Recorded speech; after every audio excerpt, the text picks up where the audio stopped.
What's up? This is your girl T. As a black woman in her 30s, I'm constantly trying to figure out life. But the one time of the week where it all seems to come together is on Sundays.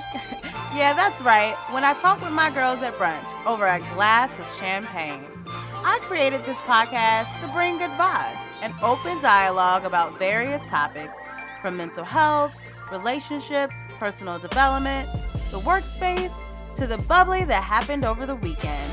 Sundays are a time for celebration, rest, and reflection. So welcome to Champagne Sunday. Grab a glass, pop a bottle, and get ready to pour it up.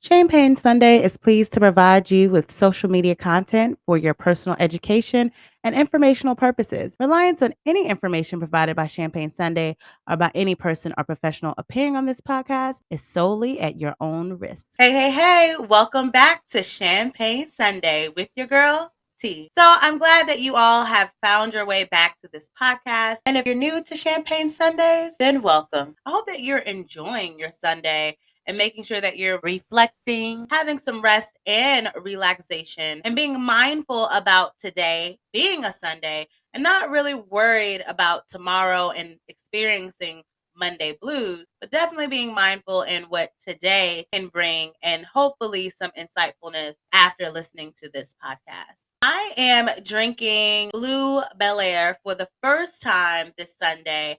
Never had it before. Always had, I think, Bel Air that's in the white bottle. Not really sure what the name is.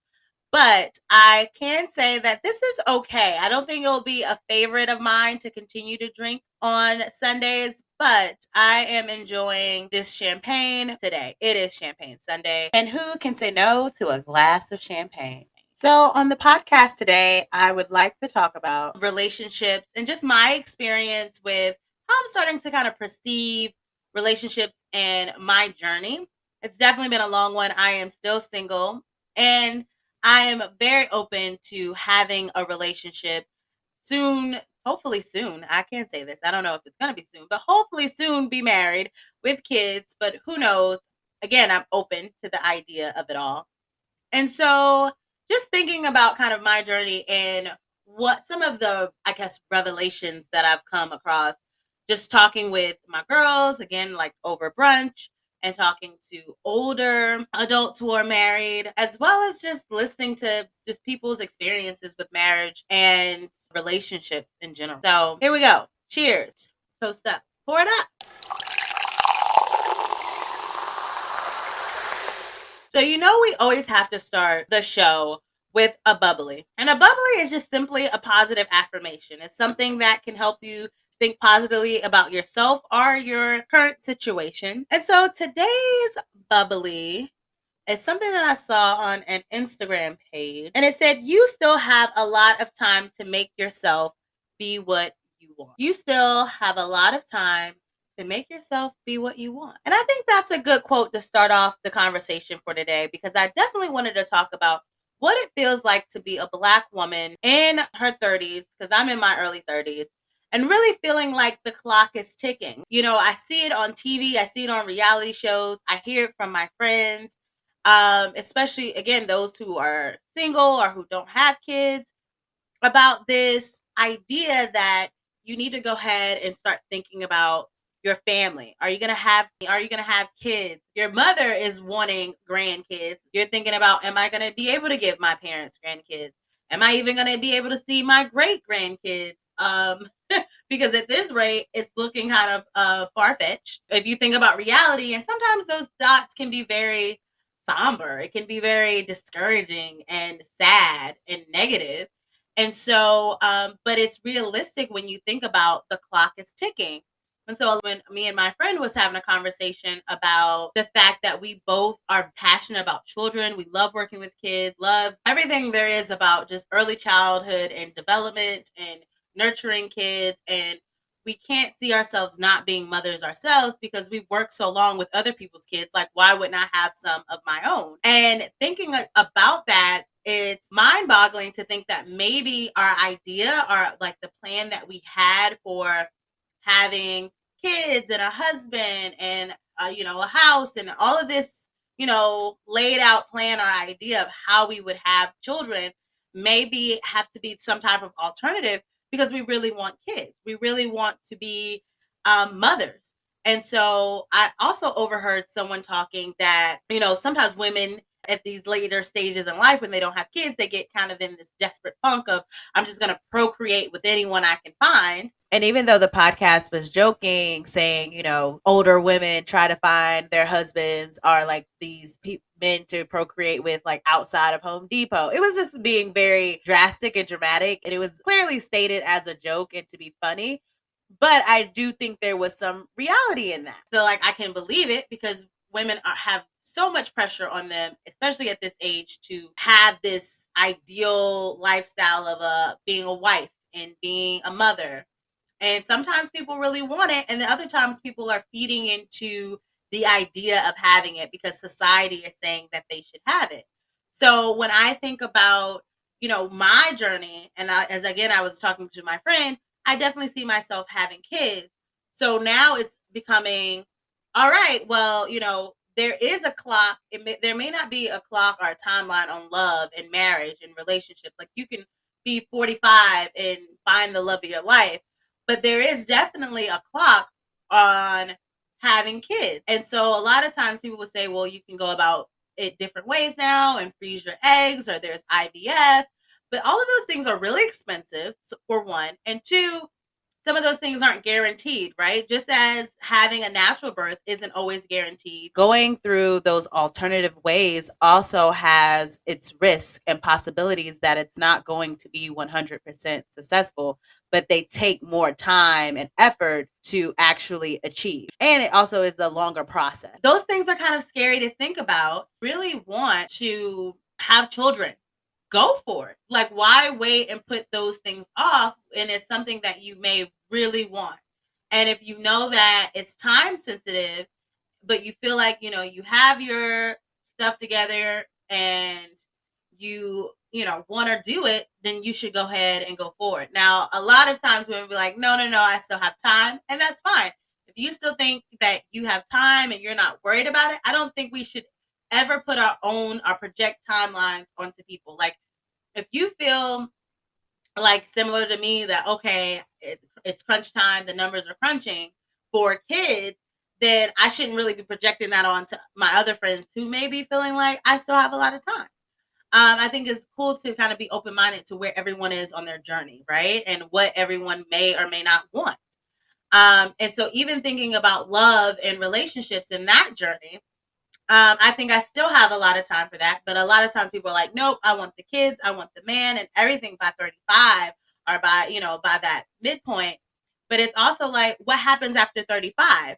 Do you just kind of like crumble up and die, or do you shrivel up, or are you just like a old, what happens at 35 that makes it seem, and especially when we're thinking about love. So kids, yes, we know there's a biological clock on women to have kids, and that technically after 35 you become geriatric and it's crazy to think like at 35 you're geriatric, but yes, you are. When it comes to having children, you are. But when it comes to your life, when it comes to love, when it comes to adventure, when it comes to travel, when it comes to career, when it comes to every other aspect of life, 35 is so young. It's still so young to do all the things that you want to be, or all the things that you want to do.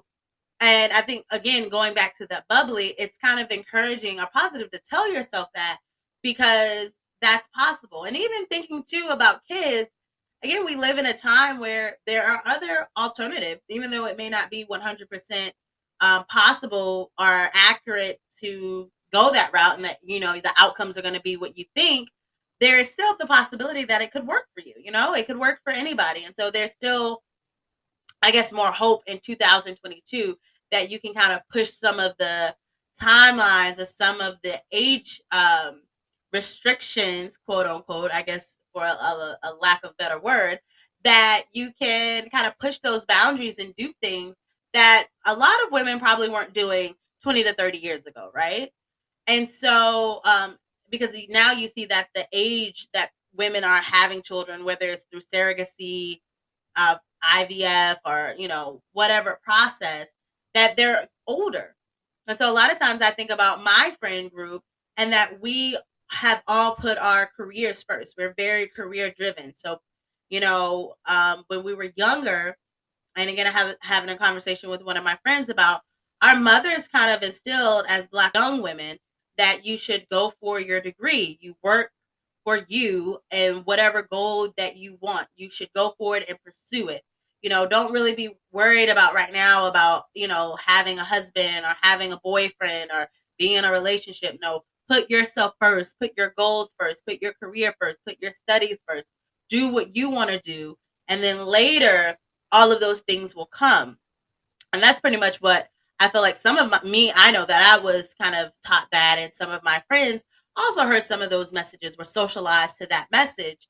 And I think that's a great message, but sometimes it's a little flawed, right? Because at the same time, wondering, it's okay to kind of focus on both, one.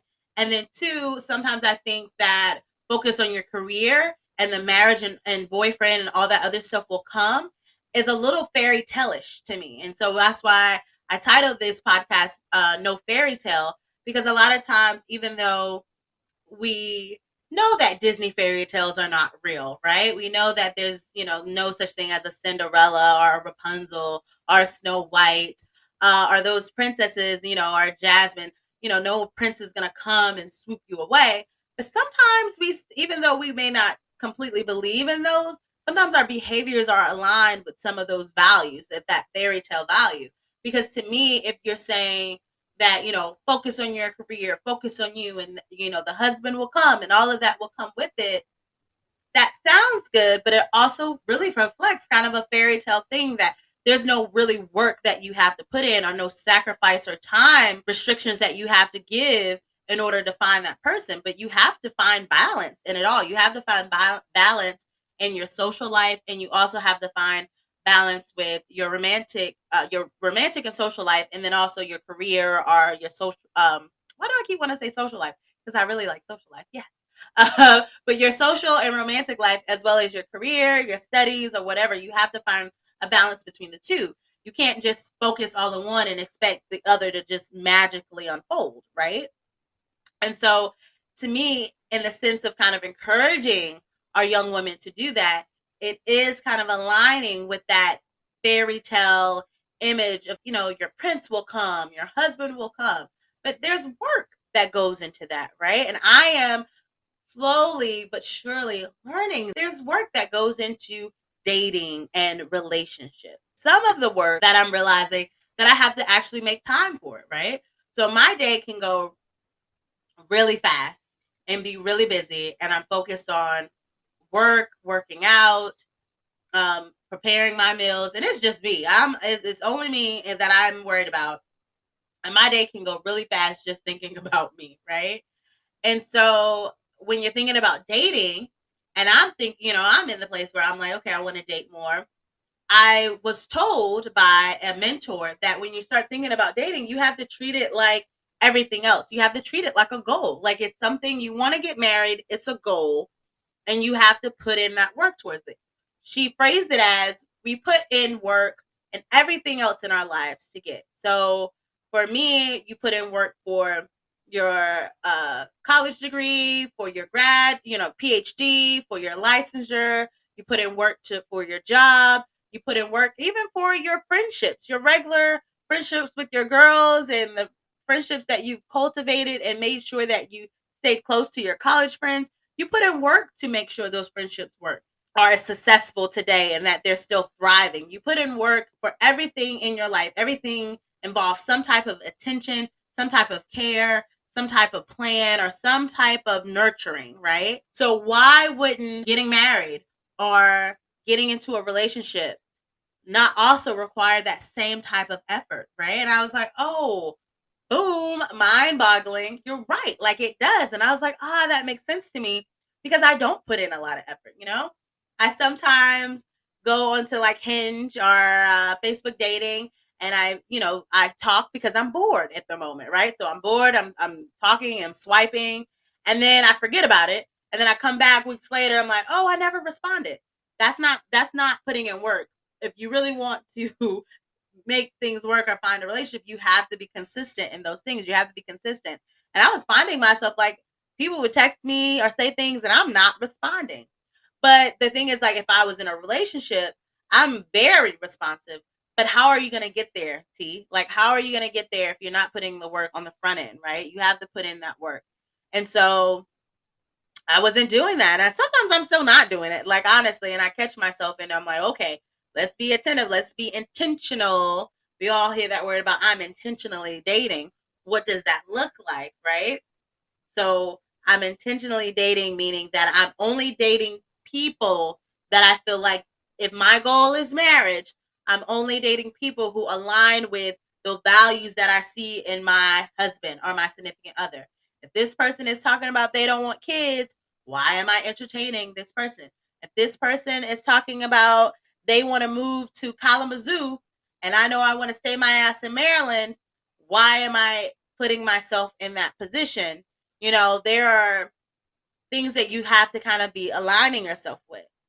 But at the same time, I think as you're putting in work and you're aligning yourself, you're also kind of being. I think women also should be very open minded to how they go about putting in the work. So, for instance, it's this. I guess you could say trend, right? Shoot your shot. And so a lot of times women and men will encourage women to shoot their shot. Slide in the DM, sis. And I even seen a post yesterday where a woman was like, I slid in his DMs and now, they're married and they have a baby on the way and they look so beautiful. Black love is everything. Great. It really worked for her. And I think it's fine. I think it's okay when you take the lead as a woman and, if you ask a man on a date, I guess I'm not doing the shit. But if you want to do it, cool. But I think at the same time, it's I always I'm a little old school, not much, but I'm a little old school when I'm like the guy has to like come to me and he has to be showing me some interest. Now I can show interest back. I can be receptive in the things that he throwing down. But I mean like the shoot your shot I think was cool in my 20s when I was like just shooting my shot to get a date or to go out or have a good time.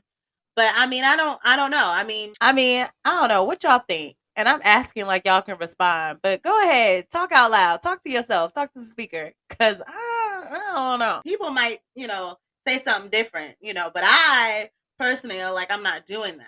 And I think my another friend has sent me a post where a girl was on vacation with her friends and she took this lovely like gorgeous picture with this man on the beach in the ocean and she was trying to track him down like where is he at trying to track him down and I didn't see the whole story but I think apparently she tracked him down and he was married, right?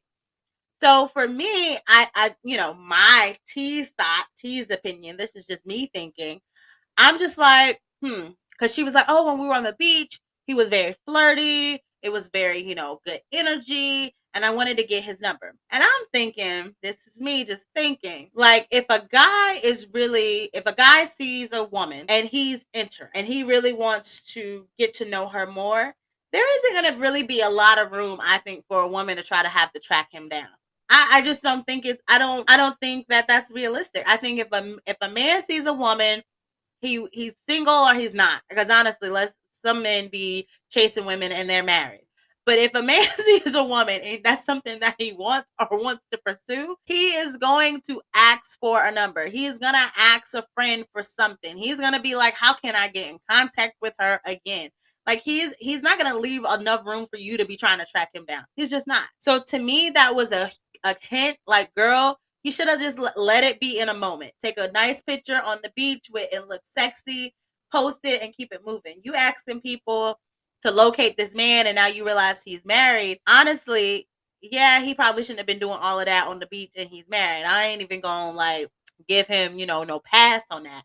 But at the same time, it's like I feel like you should know. One time I was at an event at Top Golf and the guy came up to me. I was just minding my business. And he came up to me and he asked me, questions like, oh, how did you hear about the event? And blah, blah, blah. And, I'm glad that, You and your friends came out. You seem very cool. Oh, let me pay for your drink. How much is this? Yes, I got it. Very kind, very nice. And just yap, talking. I like how what you got on, blah, blah, blah. Not once did he ask for my number. Not once. And one of my friends was like, "You should probably go for it." And I'm like, I'm not asking no guy, because I don't even know. Like, he had no ring on his hand, but I'm like, I don't know what situation he's in, but I know for a fact that I don't look crazy right now. I look pretty good. I'm at my one of my best moments right now. Look, my face is beat, face card on 10. You know what I'm saying? I got my little outfit on. It looks nice.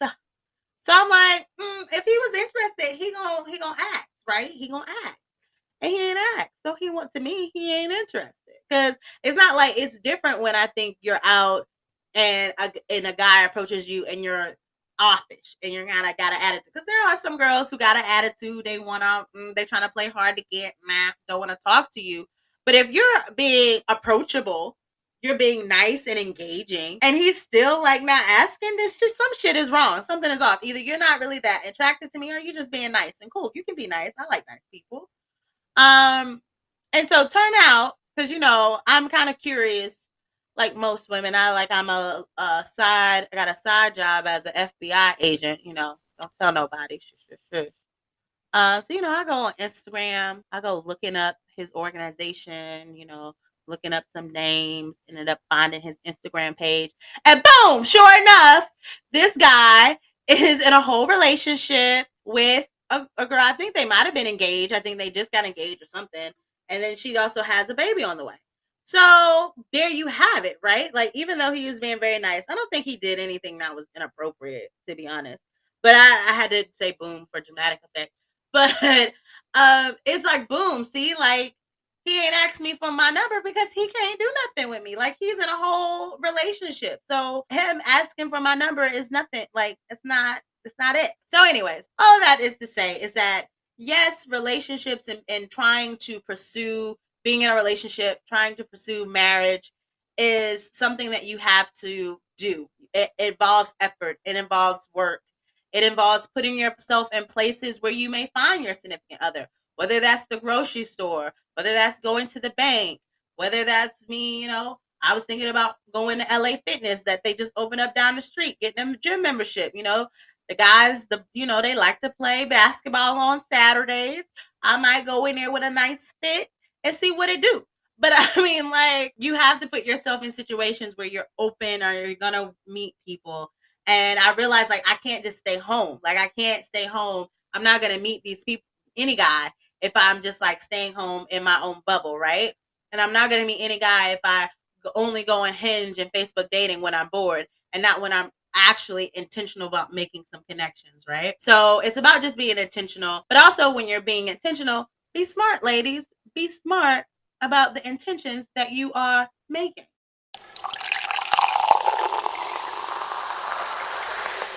All right, so recently I was sent a survey, and the survey was saying, how delusional are you as a woman who is seeking a spouse? And so it had different categories where you can choose, the age range that you wanted your spouse to be, the race or ethnicity that you want your spouse to be, how tall you wanted your spouse, also the income level, so the income range that you saw your spouse having. It asks about being obese or not obese. It asks all of these questions, right? And at the end, you can press submit, and then it kind of like populates it, like loads a little bit, and then it tells you a percentage of how delusional you are and the likelihood that you're going to find the traits and qualities that you listed in the survey. And so I filled out the survey, and my results was 0.02%. I had a friend who had 11%, around 11%, another friend who had 4%. But a lot of us was nowhere in the ballpark of honestly being, fine. Like, it was basically saying that all of our asses was fucking delusional and you're going to be a cat lady, pretty much. Like, you're not going to find this guy. And so I played around with my, I went back. I was like, let me see what I have to like sacrifice or, bend my, my preferences on. So, I went back and I think I widened the age range from like 24 to 40 something, 42 maybe. I said like the income was around 40,000.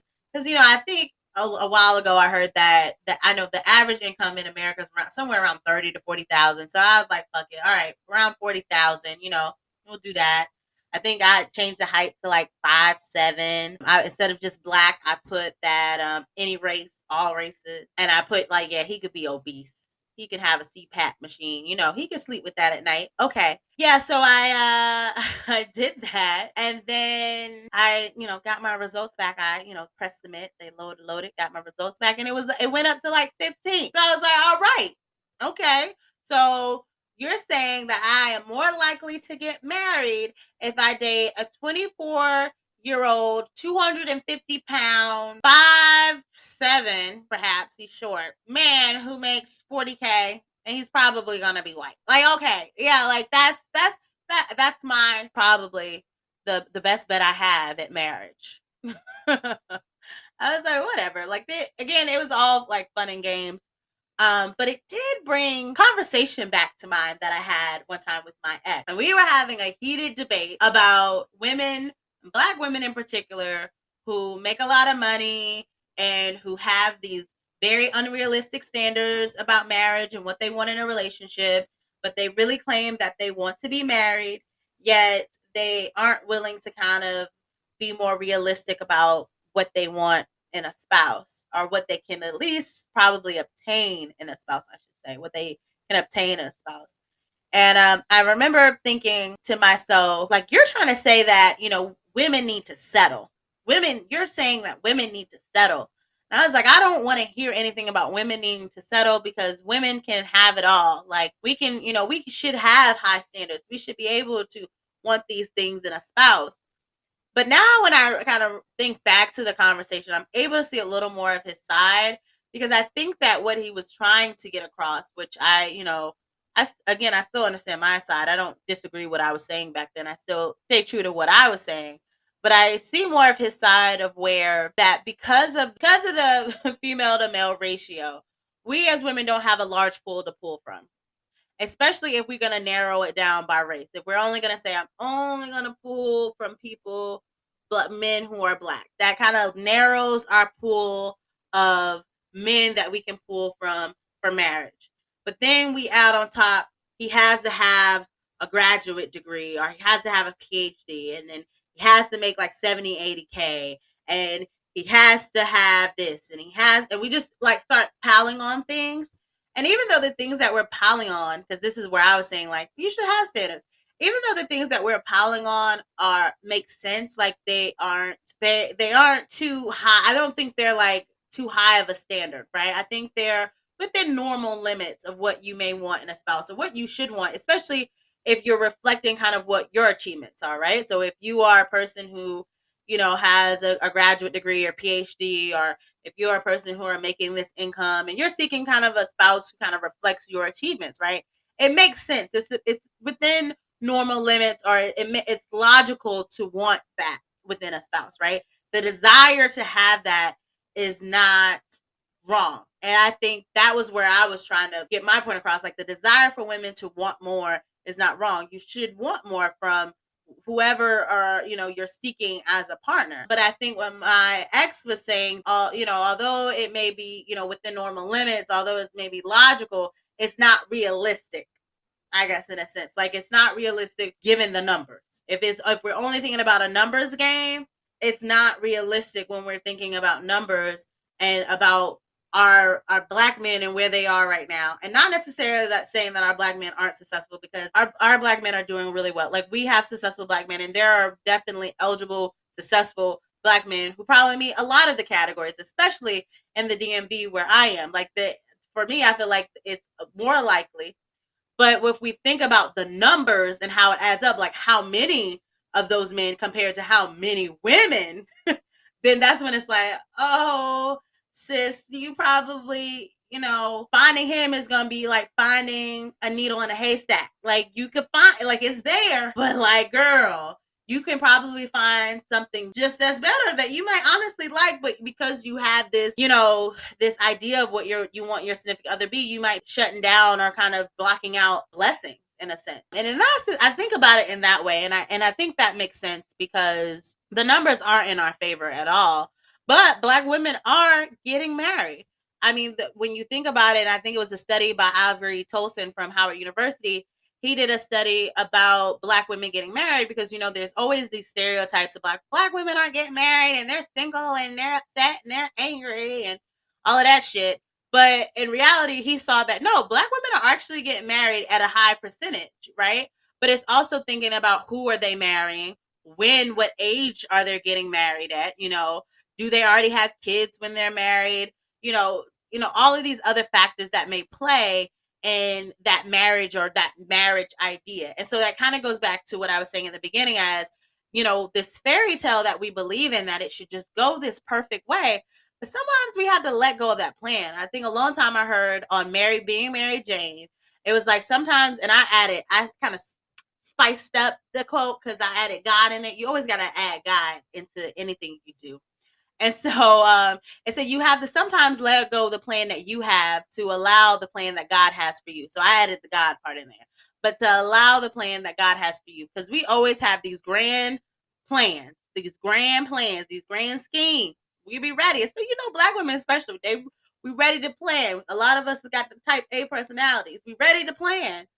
But then, when things don't go the way we thought they were going to go, we honestly become very devastated. A lot of times it becomes where you might start to see some depression, some sadness, some unhappiness of not feeling like you've been denied, that you have like this thing that you wanted is not going to happen. But a lot of times we have to be flexible in our thinking and open up our minds to see that sometimes we can get all the things that we want to make us happy, but it's probably just not going to look like what we had in mind. Like it's probably going to look totally different. And I can be able to attest that every plan that I have when it comes to my life and the timeline that I want to do things on, it never fucking happens like I want to. Never. It never happens. I sometimes think that God has this thing where he's like, T, I'm gonna make you do things. I'm gonna make you work for it twice as hard because you're gonna understand and have a testimony every time. And I'm like, I swear, I don't hope he doesn't do that with marriage,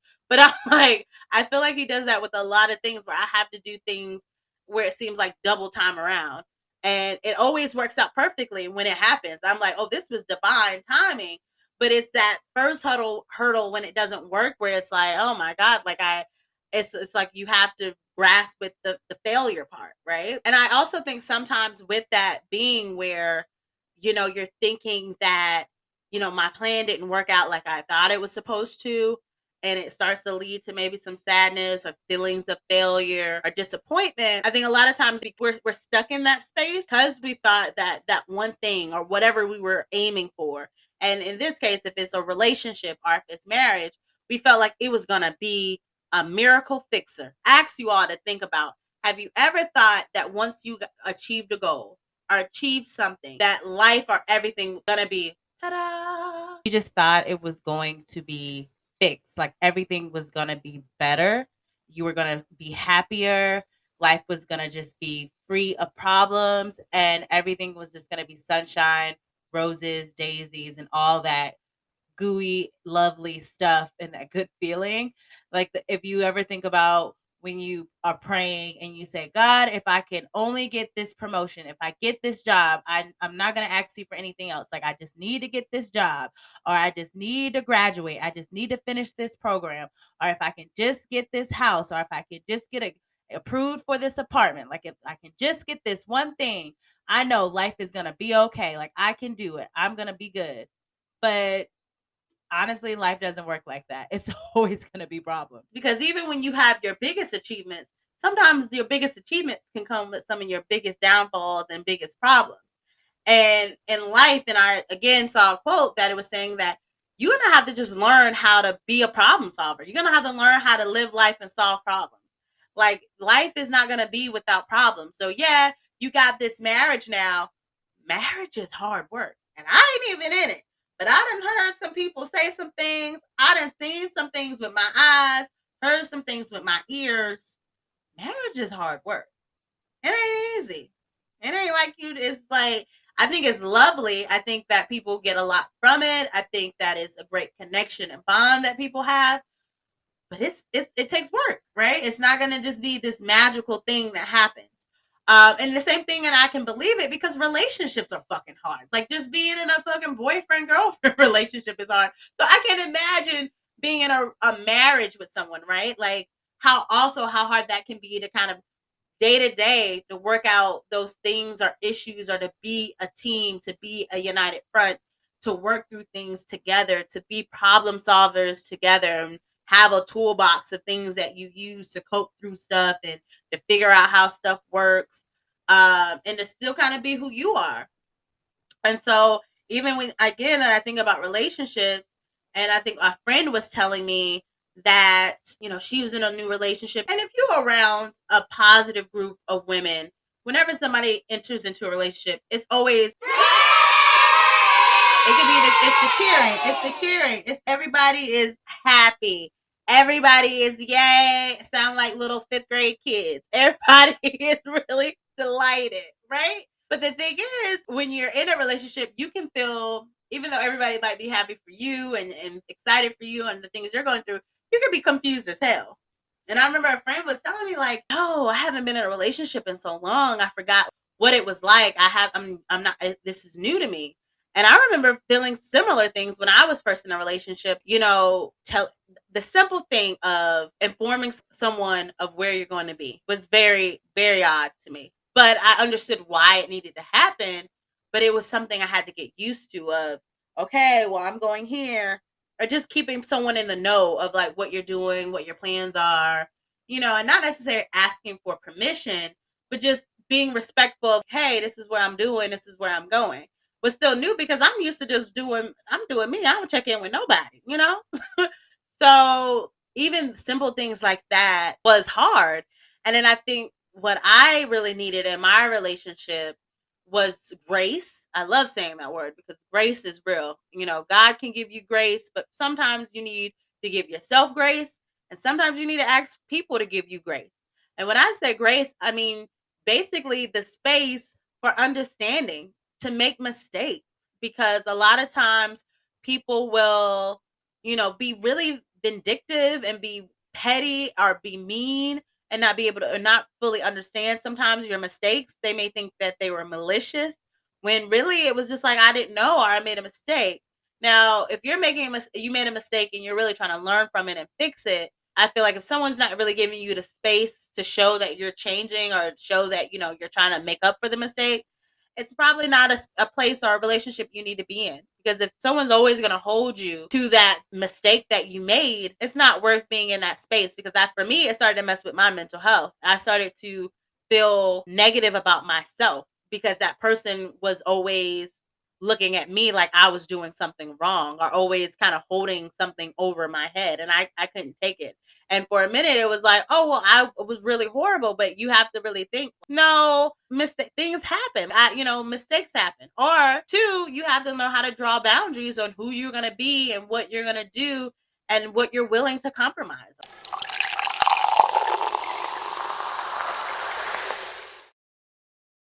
Relationships, and even though as much as I really want it, like as much as I really want to be a mother, or I really want to be a wife, or I want that for myself, I know that it's not going to be a fix all. Like it's not going to magically make happiness appear.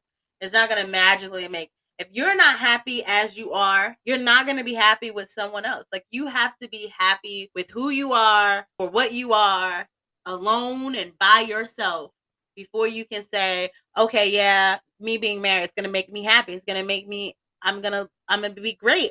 Everything is going to be perfect. Not how it works. So just knowing that, I think keeps me grounded. So maybe it'll keep you grounded as well. The more you use this time of singleness, and not thinking of it as loneliness, but just singleness, that you're just with yourself and you're learning and growing with yourself and who you are, and preparing yourself to be with someone eventually, that you're working out all of those kinks and things, that I think is a little more acceptable and less depressing and less negative and less discouraging, Even if you do have society and other people coming at you about what you should be doing, what you should have right now, what it should all look like. So I think, that's pretty much what I wanted to talk about today. That it's no fairy tale. There's no fairy tale. There's no fairy tale at all. I think a lot of us know that. But again, it's just making sure that your behaviors and that your expectations match that they are aligned with the fact that this is not a fairy tale. Because a lot of times we'll be like, this is no fairy tale, but your expectations and behaviors aren't aligning with that. You're still behaving and expecting things that are very fairy tale-ish. So with that being said, this is another episode of Champagne Sunday. I want to cheers and hope that you use the bubbly for today and pour it into yourself as the pour it up moment. Make sure that you give yourself grace and make sure that you know that it's never too late. Like there's still time to be whatever you want and putting forth the effort, you can get it. So thanks again for checking out Champagne Sunday. For more information and just to keep up with the podcast, make sure you follow our page on Instagram at Champagne Sunday Podcast. You can also find our guest survey if you are interested in being a guest on our Instagram page. You are listening to Champagne Sunday.